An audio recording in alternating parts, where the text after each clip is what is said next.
উত্তরবঙ্গের মানুষের বহুদিনের প্রত্যাশিত তিস্তা নদী ব্যবস্থাপনা প্রকল্প বাস্তবায়নের পথে গুরুত্বপূর্ণ অগ্রগতি দেখা দিয়েছে।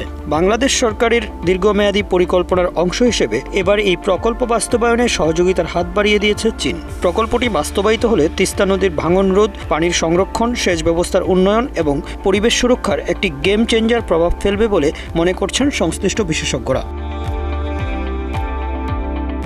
সম্প্রতি নর্থ সাউথ বিশ্ববিদ্যালয়ে আয়োজিত এক সেমিনারে চীনের রাষ্ট্রদূত ইয়াং ওয়েন বাংলাদেশের অর্থনীতির জন্য গেম চেঞ্জার হিসেবে তিস্তা মহাপরিকল্পনা বাস্তবায়নে তার দেশের প্রস্তুতির কথা ঘোষণা করেছেন। চীনের রাষ্ট্রদূত স্পষ্টভাবে জানিয়েছেন, বাংলাদেশের অনুমতি পাওয়া মাত্রই চীন এই মেগা প্রকল্প বাস্তবায়নে কাজ শুরু করতে প্রস্তুত।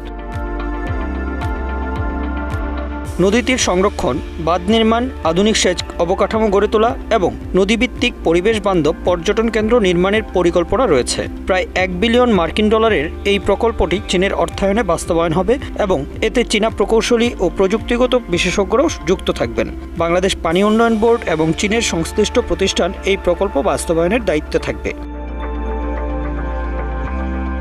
তিস্তা নদী দীর্ঘদিন ধরে বাংলাদেশ ও ভারতের মধ্যে একটি গুরুত্বপূর্ণ কূটনৈতিক ইস্যু। ভারতের সঙ্গে তিস্তার পানি বণ্টন চুক্তি দীর্ঘদিন ধরে ঝুলে আছে। ফলে শুষ্ক মৌসুমে নদীতে পানির প্রবাহ একেবারে কমে যায় আর বর্ষায় আসে ভয়াবহ বন্যা এবং নদী ভাঙন। চীনের এই প্রকল্পটি দীর্ঘমেয়াদী এই সংকট মোকাবেলায় বাস্তবসম্মত সমাধান এনে দিতে পারে। সরকারি সূত্র বলছে, এই প্রকল্পের মাধ্যমে তিস্তার দুই পারের আধুনিক বাঁধ ও ব্যারেজ নির্মাণ হবে, যা একদিকে নদীর স্রোত নিয়ন্ত্রণে রাখবে, অন্যদিকে আশেপাশের এলাকায় কৃষিকাজ, শিল্পায়ন ও জনজীবনের উপর ইতিবাচক প্রভাব ফেলবে। নদীভিত্তিক পরিবহন ব্যবস্থাও উন্নত হবে, যা উত্তরবঙ্গের অর্থনীতিতে নতুন গতি আনবে। চীনের সঙ্গে আলোচনার ভিত্তিতে ইতিমধ্যে প্রকল্পের সম্ভাব্যতা যাচাই, প্রাথমিক নকশা ও অর্থায়ন কাঠামো নির্ধারণ করা হয়েছে। বিশেষজ্ঞরা বলছেন, এটি শুধু একটি অবকাঠামোগত প্রকল্প নয়, বরং এটি হবে বাংলাদেশ চীন কৌশলগত অংশীদারিত্বের একটি বাস্তব ও কার্যকর দৃষ্টান্ত।